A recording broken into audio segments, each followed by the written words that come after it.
Buenas tardes República Dominicana, buenas tardes mundo, porque este programa también se ve en todo el mundo. Cinevisión, Canal 19, empieza el programa Políticas Públicas, un programa producido y conducido por Andrés Enrique y que se transmite de lunes a viernes a la 1 de la tarde. Políticas Públicas es un programa con un contenido única y exclusivamente para decir la verdad y que los ciudadanos dominicanos puedan sentirse identificados con esta propuesta televisiva. Gracias por la sintonía que cada día ustedes nos dan ese placer de poder transmitir mensajes y saber que es recibido por una población, por la población dominicana. Muchas gracias. Políticas Públicas. Miren, queremos iniciar el programa de hoy porque, como hemos dicho en otras ocasiones, este espacio ha hecho un esfuerzo no solamente a esta hora, a la 1, sino también dentro de las actividades políticas y sociales que hace el productor de este programa, porque en la República Dominicana se haga una reingeniería en algunos temas de importancia, y uno de esos temas que está en la opinión pública y que este espacio, el productor de este espacio, ha contribuido es el tema de la composición de los jueces del nuevo Tribunal Constitucional. Ha sido una agenda reiterada de este espacio y que nosotros hemos tenido un discurso en ese sentido para contribuir a que lo mejor pueda ser seleccionado para esta alta corte.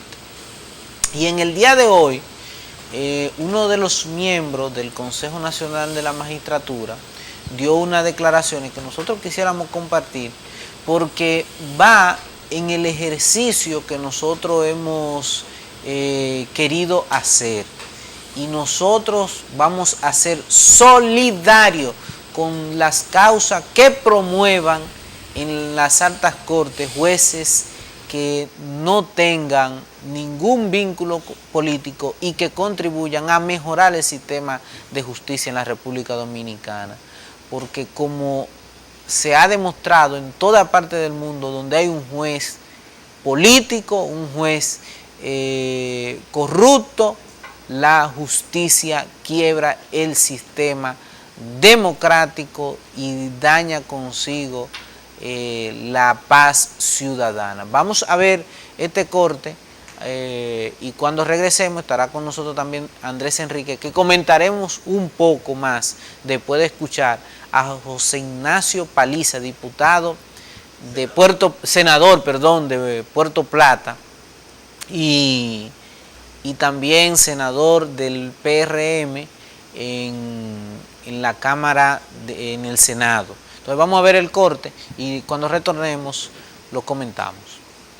Que las razones son otras, las que invitan a algunos a impulsarlos, pero en sentido general está muy vinculado al perfil de los postulantes. Ok, de los 47, ¿cuántos vinculados con usted como zona al gobierno hay? Mire, los 47 no quisiera ser ligero en esa apreciación, ni tan siquiera me he hablado del gobierno. Me he referido a grupos políticos representados en el Consejo. Estamos haciendo esa depuración, nuestra labor como consejeros y de la sociedad que nos ve, que tienen espacio para, a partir del miércoles que se publica la lista, hacer los reparos y objeciones correspondientes, que deben ayudarnos, porque muchos de los postulados son personas que tienen un conocimiento público de sus respectivas demarcaciones donde se han desarrollado.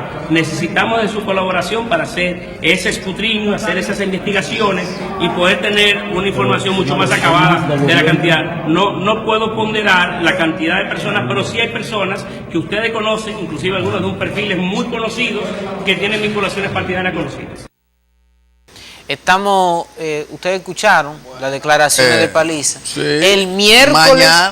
Mañana se va a publicar la lista y quedan 3 días para que la población haga cualquier objeción que tenga de los que se están presentando, de la depuración que se hizo. Entonces nosotros vamos a esperar. Sabemos de uno que es empleado de la Cancillería. Sí. Gana 175,000 pesos. No sabemos si quedó en la última depuración y está ahí. También hay que tener, como dicen en el campo mío, timbales. Sí. Timbales.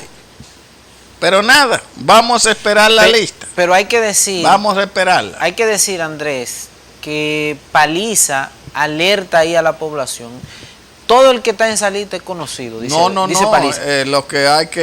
Pero hay 3 días que le pueden hacer objeciones y entonces tienen 3 días al que objeten para también rebatir las objeciones. Y él pide la ayuda, la colaboración del pueblo claro, para que esas personas que se entiendan no cumplen con el perfil que la sociedad y que este espacio, este programa y el productor y la corriente que... Lo primero es, si tienen vínculo político, hay que denunciarlo, que son ligados a partidos. No, y descartarlo. Y descartarlo. De plano, porque no vamos a estar lo mismo de metiendo políticos para que pasen las mismas historias que tenemos. Exactamente. No vamos a repetir los mismos errores. Lo lamentable es que nosotros no somos miembros de ese consejo. Sí. Que los miembros de ese consejo les toca hablar y están ahí. Pero sí, nosotros como orientadores nos toca alertar sobre esa situación que es que hay que tener en cuenta, porque no puede ser que volvamos a cometer los mismos errores. Ahí hay unos jueces políticos que ustedes saben las cosas que han hecho, que aquí lo hemos dicho, como el que preside eso. Y el resultado de tener jueces políticos. Ahí está el genuflexo, Lacayo genuflexo, que dirige ahí, pero eso está ahí. Son gente que no pueden estar como jueces, pues no tienen la independencia para tomar decisiones, sino que se van por el lado de los intereses que ellos representan, porque hay gente ahí representando intereses, sí. ¿Usted oye? Y eso es lo que hay que evitar.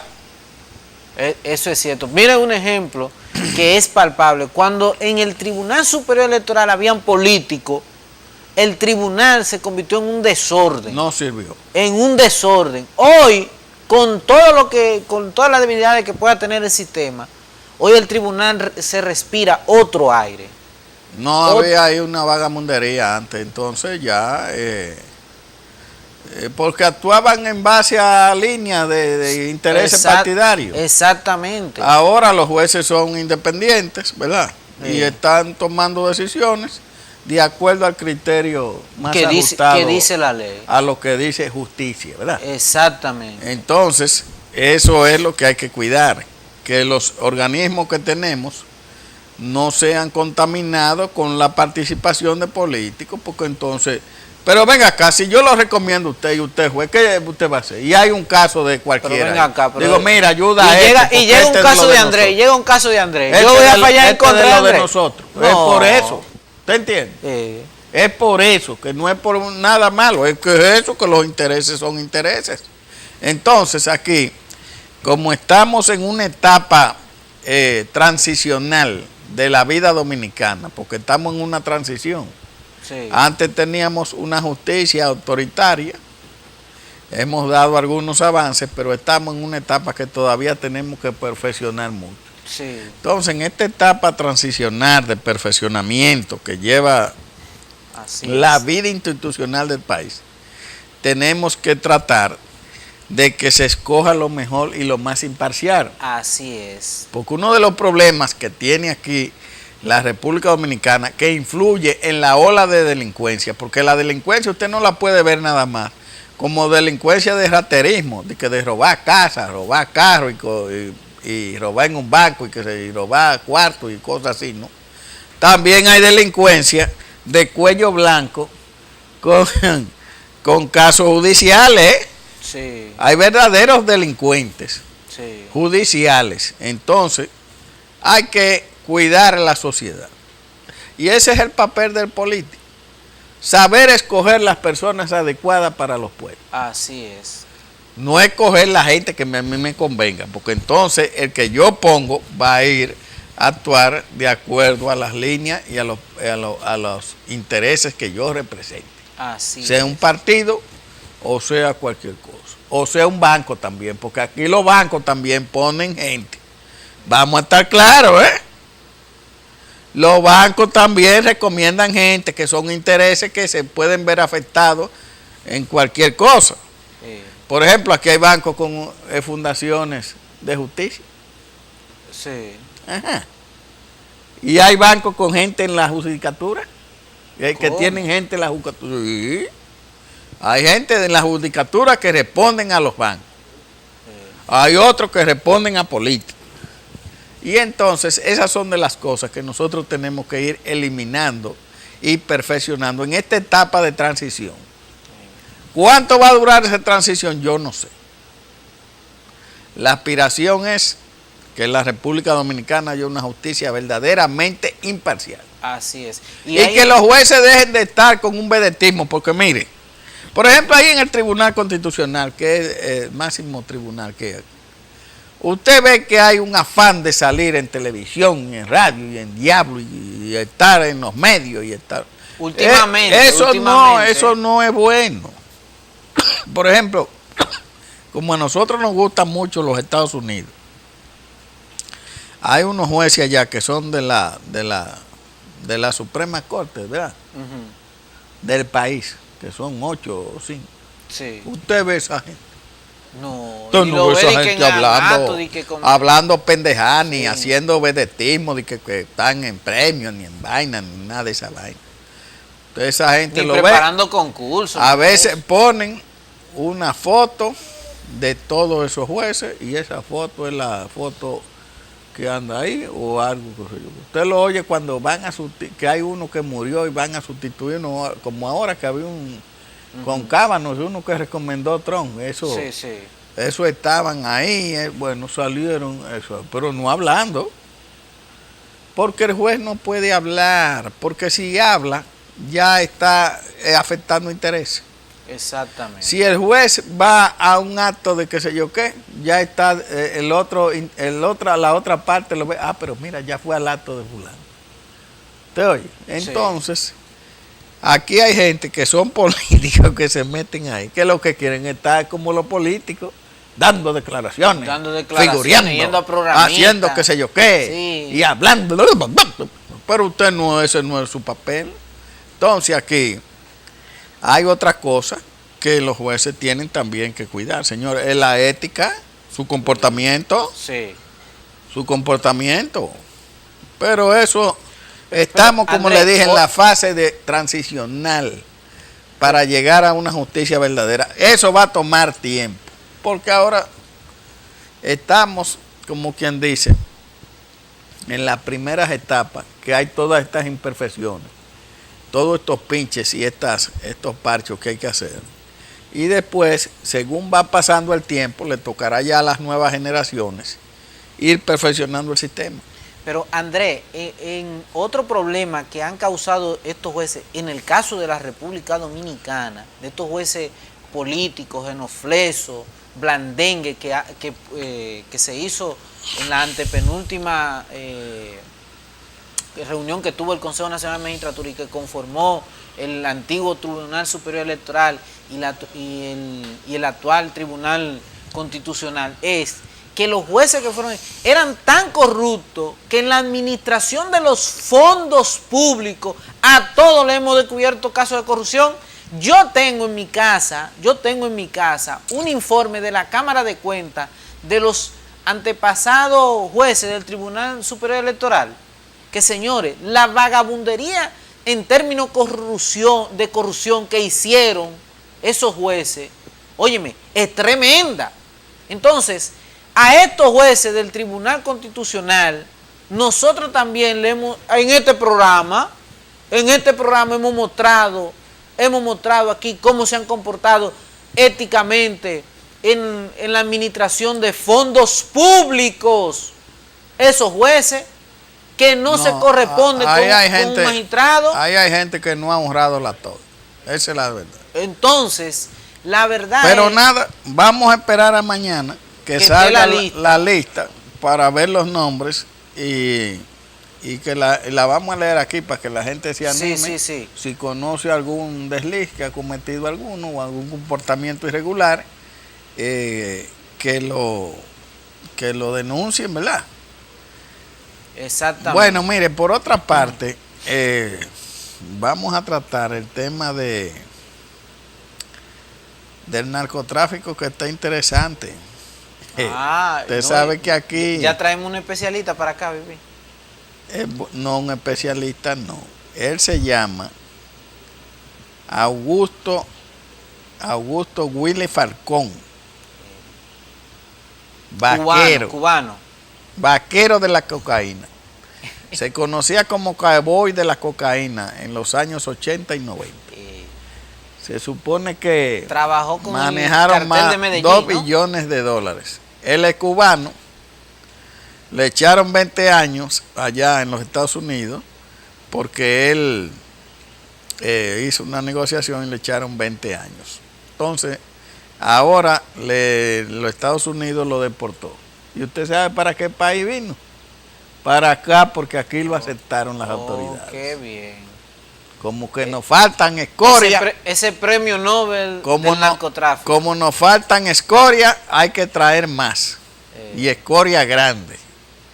Bueno, pues el ciudadano cubano que ya llegó deportado, porque fue el día 6 que lo deportaron de noviembre. Todo un personaje del narcotráfico internacional, es convicto ya, ¿verdad? Viene para acá. Vaya usted a ver. Qué bonito, ¿eh? Qué bonito. Yo no sé por qué, eso es bueno que me digan a mí, la gente del gobierno, por qué aceptaron que viniera ese hombre. Pero no pueden traer, no pueden traer científicos y cosas así. Tienen que traer un capo de droga allá, una vaina. Eso viene con todas las mañas. No, retirado, nadie se retira. Aquí vienen con todas las mañas del mundo. No, porque él tiene que sobrevivir. Con todas las mañas del mundo. Y él lo único que sabe eso. Él se llama, vuelvo y lo digo, el cowboy de las drogas. Augusto Willy Falcón. Oiga cómo es que se llama. Es un cubano. Que no tiene nada, que ir a donde debería ir es a Cuba, pero allá no se lo permite, ¿verdad? Sí. Nos mire, mandan aquí a República aquí Dominicana. le vamos a poner la secretaria para que amplíe más sobre el tema. Vamos a oírla. Espérese, vamos a oírla para que nos diga bien cómo es el asunto. El capo cubano de la droga Willy Falcón, recientemente aceptado como residente por República Dominicana, fue acusado de haber traficado más de 2 billones de dólares en cocaína hacia los Estados Unidos, según asegura el portal CBS Miami, a la firma del periodista Jim DeFede. Un portavoz del Departamento de Justicia de los Estados Unidos, llamado Steven Stafford, confirmó a la CBS la salida de Falcón del territorio estadounidense, diciendo simplemente una oración: el señor Falcón Ramos fue removido de los Estados Unidos. Social Saringa Butón. Oiga cómo es, sigue aquí, espérese, no se ha acabado, sigue. Construyeron uno de los mayores imperios del narcotráfico en el país. Vivían una vida que era parte de Miami Vice y parte de Scarface, señala la publicación de CBS Miami. Las intenciones de las autoridades norteamericanas era deportarlo a Cuba, su país natal, y de donde salió. Cuando era niño, ahora tiene 61 años. Sin embargo, los abogados de Falcón señalaron que su vida correría peligro en Cuba porque, supuestamente, había financiado a grupos paramilitares para derrocar al régimen de Fidel Castro en la década de 1990. Oiga bien, oiga bien. Oiga. CBS Miami informó que la deportación se produjo el pasado fin de semana, aunque el Miami Herald reportó que ocurrió el día 6 de noviembre. No haremos comentarios sobre... Oiga lo que le voy a decir. ¿Y la soberanía? Oiga lo que dice ahí, oiga lo que dice. Que vivían una vida en Miami, ¿verdad? Allá, de Scarface. Scarface fue la película cara cortada del actor Al Pacino, que tuvo mucho impacto aquí en la República Dominicana. Pero estaba inspirado en un hecho real. Sí, pero que esa película fue una película dañina. dañina para la juventud. Porque esa película puso muchísimos jóvenes a joder con drogas. Se volvían locos. Porque es una cosa de loco, usted oye, lo puso loco. Entonces ahora traemos esta escoria y le damos entrada aquí en la República Dominicana como residente. Qué bonito. Pero qué bonitura, ¿eh? Qué bien. Ese es el ¡qué bonitura! Este es el científico que va a ilustrar a sí, los jóvenes. Algo te dará porque alguna clase va a dar, pero venga tiene, acá, que viene para acá, qué lindo. Porque a eso que viene. ¿A qué viene? Pero a qué que viene. Sí. No pueden traer otra cosa. Entonces, cuando aquí ven un haitiano pobre, ¿verdad? Trabajador, no se puede objetar porque si están aceptando esta vaina. Exacto. Pues eso es lo último. O sea, yo quiero que el gobierno dominicano me diga cuál es la intención de traer a este señor aquí. ¿Y cuál es el beneficio? ¿Cuál es el beneficio? De ¿Algún beneficio tiene? Viene como turista. No, residente. Viene como charlita, da una charla. No. Bueno, ni se le conoce estar arrepentido de los negocios. Una charla sería interesante, a ver. ¿Eh? A ver de qué va a hablar. No, pero yo poniendo alguna razón o dándole alguna razón de permitirle a ese señor una entrada aquí. Eso es para que ustedes vean, señor, el nivel de compromiso que tiene este gobierno con darle buenos ejemplos a los jóvenes. Eso es para que ustedes vean que cuando aquí uno dice lo que uno dice de este gobierno, uno no está exagerando. Bueno, ese es el nivel de compromiso que hay desde la Cancillería, porque la Cancillería debió expresarse de eso. La Cancillería debió decir algo de eso y no lo ha dicho. No, que digan. Entonces la Cancillería tiene un nivel de compromiso y de responsabilidad en permitir que este individuo llegue aquí a dañar a los jóvenes dominicanos. Eso es lo que están haciendo en Cancillería. A lo mejor le cogieron unos chelitos. No. Y no crea yo equivocarme. Quizás no le han cogido, pero quizás haya un proyecto para venderlo. Ah, bueno, a lo mejor sí. Quizás hay un proyecto. O un negocio por ahí, porque verdad. Bueno, pero mire, vamos a ir a una pausa para entonces continuar con un tema muy interesante, que hay un debate ahora sobre la muerte de Johnny Aves García. Ay, sí. Y que está vivo, dicen en un reportaje de don Tony Raful. Vamos a la pausa.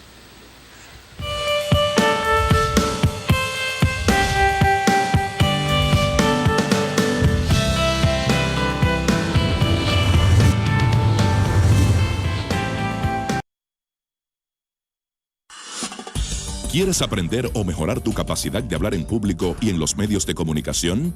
Ven a EDOCO, Escuela Dominicana de Comunicación Oral. Cursos de oratoria, maestría de ceremonias, locución, relaciones públicas y un curso especial de comunicación oral para niños. Nuestros cursos también están disponibles para empresas e instituciones. Escuela Dominicana de Comunicación Oral EDOCO. Capacitación personalizada con el método de enseñanza más efectivo y profesores altamente capacitados. Información 809-530-2855. WhatsApp 809-763-1823. Búscanos en Facebook, Twitter e Instagram.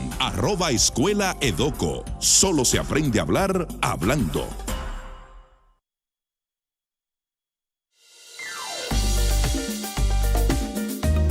Recuperemos el campo, recuperemos la producción. Recuperar el campo es recuperar el orgullo y recuperar el ánimo que tiene el dominicano de volver a soñar. Así de fértil como es mi pueblo, así somos los hombres y mujeres que amamos a esta tierra. Porque es un hombre de convicción. Yo creo en él. Un hombre estadista. Yo apuesto a él. Capacitado. Yo me voy con él. Yo me voy con él. Nos vamos con él. Acompáñenme para que juntos recuperemos la esperanza. Ramón Emilio Concepción, presidente. Partido Revolucionario Moderno. No todo está perdido. En mi país, esto es una muela. Oye lo que hay, te voy a dar lo que acordamos. Tragate, 3 horas, llegaste y ya. Esto no puede pasar.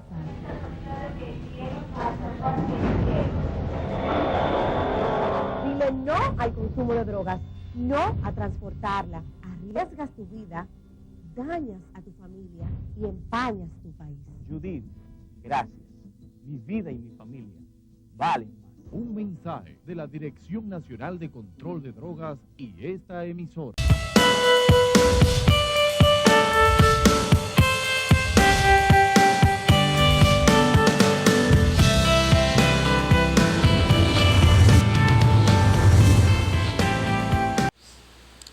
Bueno, continuando con políticas públicas, como le decían, hay un artículo que ha escrito una serie de trabajos y un libro que hizo el poeta Tony Raful sobre la muerte de Castillo Alma, ¿verdad? Allá en Guatemala, que era presidente, y Trujillo lo mandó a matar. Y en ese asesinato estuvo involucrado Johnny Aves García.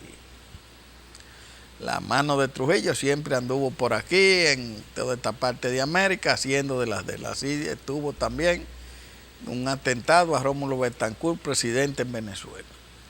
Bueno, entonces, en ese libro, dice Tony Raful que tuvo informes de que Johnny Aves García está vivo y que vive en Nueva York. Y esto ha desatado una polémica, que él ha hecho 2 trabajos, y esto ha desatado una polémica que hay historiadores que dicen que no es verdad y otros que iban a esperar que Tony completara el trabajo que estaba haciendo.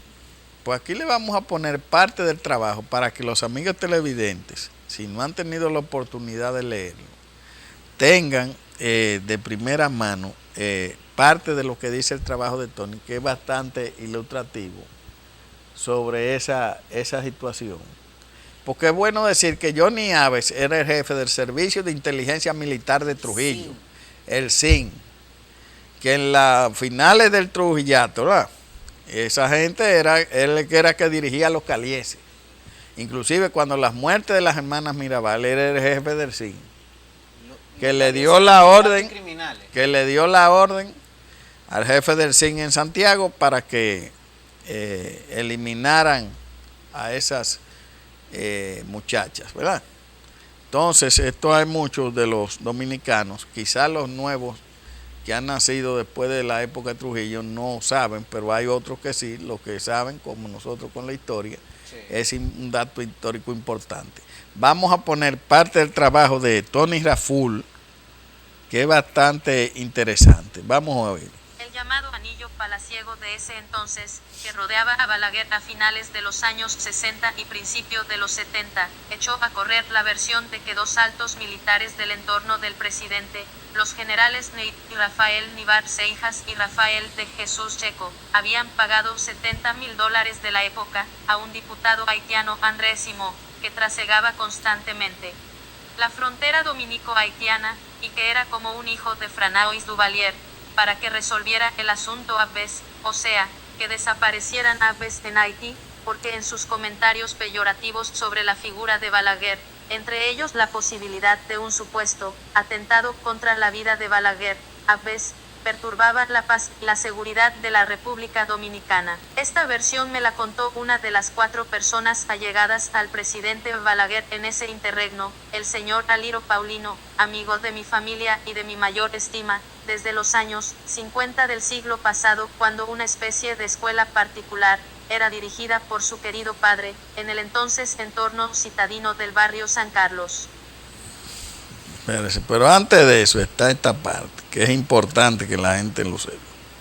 El doctor Joaquín Balaguer fue sorprendido por un informe enviado por el cónsul dominicano en Puerto Príncipe, Haití, señor Carlos García Mendieta, varios meses después de la desaparición en ese país del señor Johnny Aves García. García Mendieta había sido Calié, agente del Servicio de Inteligencia Militar SIM, que dirigía Aves en las postrimerías de la era de Trujillo. Mendieta hubo de emigrar en la oleada masiva de calieses que salió del país en noviembre de 1961. Temerosos de la persecución de las turbas antitrujillistas que se adueñaron de las calles, aplicando justicia popular a los esbirros, bajo la impotencia de la mal llamada justicia dominicana de ese entonces, de imponer sanciones a los jefes, trujillistas y familiares involucrados en la cruel tiranía. que flageló la sociedad dominicana durante 31 años. García Mendieta fue rehabilitado por el Dr. Balaguer después de tomar el poder en julio de 1966. Mendieta fue asesinado en un confuso incidente en un restaurante de Puerto Príncipe 4 años más tarde. El informe de García Mendieta dirigido a Balaguer estaba supuestamente destinado a relatar las condiciones en que Duvalier había ordenado la muerte de Abbes, incluso con detalles macabros de cómo mataron a sus 2 hijos y a su mujer. Balaguer, visiblemente impactado con la aparente confirmación de la muerte de Abbes, su enemigo personal, y quien no desperdiciaba oportunidad para decir voz en cuello, que Balaguer era responsable de muchas acciones deleznables que se atribuían a Trujillo, se apresuró a publicar la versión de la muerte de Abbes que le había enviado el cónsul García Mendieta. Lo hizo por 2 medios, uno en la prensa vespertina y otro como documento adjunto, en un libro de literatura e historia que dio a conocer en esos días. Esas revelaciones se las había mandado Mendieta en 1968,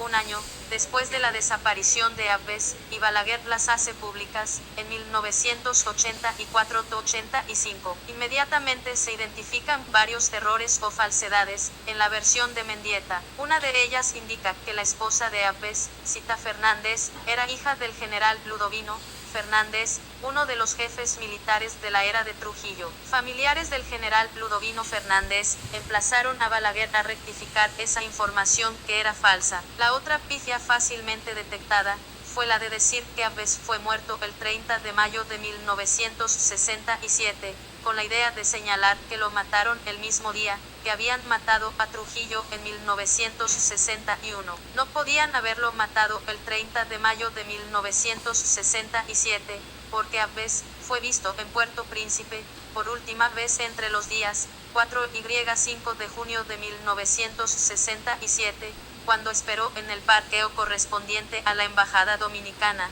a una funcionaria dominicana, que está viva, y prestó servicios a la Cancillería dominicana, hasta hace pocos años. Cuando la funcionaria dominicana fue a buscar su auto para ir a almorzar, se encontró con Abbes, quien la invitó a compartir la comida. Lo que conversaron durante casi 2 horas fue de lo más interesante, pero yo no estoy autorizado a revelar el contenido. El relato de Mendieta está estructurado como un montaje de desinformación. En el informe se habla de que los esbirros duvalieristas mataron a su mujer y a sus hijos, a pesar del reclamo de Abbes de que solo lo mataran a él. Supuestamente los asesinos le dijeron a Abbes que no habría piedad porque así era que Abbes mataba a los opositores a Trujillo. En ese momento, no advertido por el doctor Balaguer, el relato se quiebra por completo. Los criminales duvalieristas reivindicando la lucha del pueblo dominicano y aplicándole justicia a Abbes. Por Dios, los redactores del informe perdieron absolutamente el sentido lógico y coherente de la narración. Balaguer se dio cuenta luego de las incongruencias del relato y en un gesto sin precedentes retiró de circulación la obra de su autoría donde había insertado el informe de García Mendieta, rectificó la declaración inicial y jamás volvió a hablar del asunto, ni siquiera cuando publicó sus memorias, hace referencia a la muerte de Abbes. Conversando con un funcionario íntimo y de absoluta confianza del círculo que rodeaba a Balaguer en aquellos años, pero que ya murió, R.A. Font Bernard, me dijo, ante la insistencia mía, que en cierta ocasión se atrevió a tocar el tema del informe publicado de la muerte de Abbes con el presidente Balaguer, y que Balaguer fue cortante cuando le dijo, parece que me cogieron de pendejo, la verdad es otra. Oiga cómo es. Balaguer entonces le admite a Font Bernard que le dieron un informe falso, el cónsul que había allá. Pero aquí sigue, espérese, que eso no es para ahí. El diputado Andrés Simón fue el encargado de darle seguimiento al contrato de importación de braseros haitianos en la zafra azucarera de 1967-1968, de parte de Duvalier, que establecía la repatriación inmediata de los haitianos, una vez terminada la zafra, con la condición de pagarle su trabajo en Haití, y no en República Dominicana, acuerdo que evitaba que los trabajadores haitianos se quedaran en los batalles, y que después inexplicablemente Balaguer descontinuó. Esta versión fue creída por nosotros ante el misterio insondable que envolvía la desaparición de Abbes. Dada la animadversión que suscitaba Abbes, el rumor de que esos militares dominicanos habían pagado por la muerte de Johnny contribuía a mejorar su imagen, contribuyendo a que la figura de Balaguer frente a Abbes saliera siempre en ventaja moral. Ante la escasez de datos confiables, dimos por cierta esta información. Luego, en una conversación que sostuvimos con la esposa del diputado Andrés Simó, quien ya había fallecido, ella me negó rotundamente esa revelación, y me explicó que se trataba de un invento cuyo objetivo era crear confusión. Oiga, esto es un relato histórico. Oh, pero no, esperen, eso sigue. Oiga. Otra versión sobre la desaparición de Abbes fue la que indicaba que Abbes estaba conspirando contra Duvalier y estaba comprometido con Mas Dominique, el alto oficial haitiano casado con la hija del dictador haitiano, María Denise Duvalier, a quien Duvalier acusó de dirigir una trama golpista contra su gobierno, por lo cual Abbes habría perdido la vida al asociarse a Dominique. Se desató una cacería de oficiales del ejército haitiano frente al paredón de fusilamientos, y Dominique salvó la vida porque intercedió la esposa de Duvalier y su hija, enviándolo como embajador a Francia. Social Saringa Butón. Oiga bien, ahora mete la...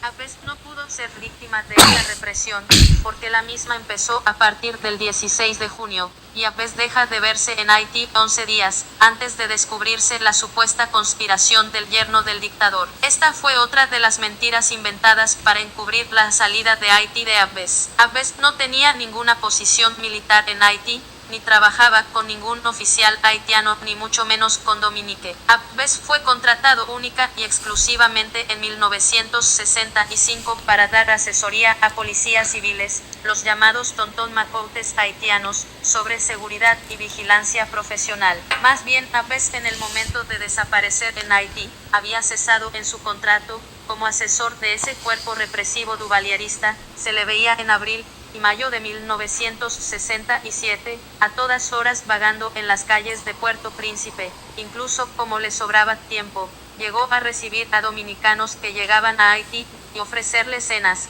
como el caso de un conocido locutor a quien condujo al aeropuerto precisamente el día antes de desaparecer, y que según el locutor dominicano, estaba alegre y feliz. Evidentemente preparaba su desaparición, parecía que se estaba despidiendo. Oiga bien. Si le damos seguimiento a las últimas semanas de Abbes en Haití, nos percatamos de que su conducta era inusual. Contrario a lo que había sido su permanencia en ese país, se hizo visible y amistoso con los dominicanos, haciendo patente su presencia beligerante que sirviera de base al misterio de su inminente desaparición. Un guión de escena, excelente. En una ocasión invitó a nuestro gran artista, compositor Rafael Solano a sentarse en su mesa, en un reconocido nightclub, mientras el maestro Solano tocaba el piano. Los rumores sobre la desaparición de Abbes en Haití empezaron a circular con intensidad en el mes de julio de 1967. Duvalier dio una declaración en la cual dijo no saber con exactitud dónde se encontraba Abbes. La única verdad es que nunca hubo confirmación de la muerte de Abbes. Más tarde, en lo que fue otro montaje de mal gusto, subieron unas fotografías trucadas a las redes informáticas, mostrando dos cadáveres carbonizados, de pequeño tamaño, y un auto semi-incendiando, alegando que Abbes trató de huir en su carro, con su familia, y fue interceptado por las tropas duvalieristas. ¿Huir para dónde en la noche lóbrega de las carreteras haitianas? Un disparate sostenido por la estulticia encubridora. Pero la verdad que lo que narra Tony tiene como mucha razón. Oficialmente la noticia de la muerte de Johnny Abbes García se conoció en la República Dominicana a principios de julio de 1967. El embajador dominicano en Haití envió el 6 de julio a la Cancillería Dominicana el memorándum 0271 en el que se decía: algunas noticias confirmadas por la prensa norteamericana hablan del asesinato de Johnny Abbes García. Es curioso que fuera la prensa norteamericana quien diera las primeras informaciones públicas sobre la muerte de Abbes, y el hecho significativo de que la comunicación del embajador dominicano en Haití dirigida a la Cancillería dijera taxativamente que la prensa norteamericana hubo de confirmar la muerte de Abbes, cuando en realidad lo que confirmó fue la desaparición de Abbes. La prensa norteamericana o la Agencia Central de Inteligencia CIA, el interés de la noticia de la supuesta prensa norteamericana era garantizar la desaparición de Abbes, dando como coartada la confirmación de su asesinato. Las versiones son disímiles, algunas dicen que Abbes y su familia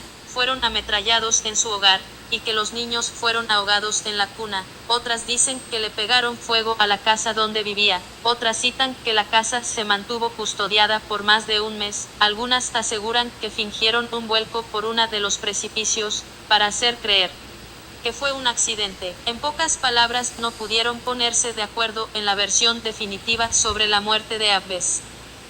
¿Te ve? Ahí está lo que dice Tony Raful, pero ya finalmente ya se nos acabó el tiempo. Se nos acabó, pero no mañana acabó. vamos a seguir con el artículo. Mañana vamos a seguir. Y vamos a analizar eso. Y vamos a traer. No, es que a ti después él apareció en una cena con una otra que era espía de allá, de Guatemala, y le dijo: hasta tú me subestimaste. Bueno, vamos, nos vemos mañana aquí en Políticas Públicas.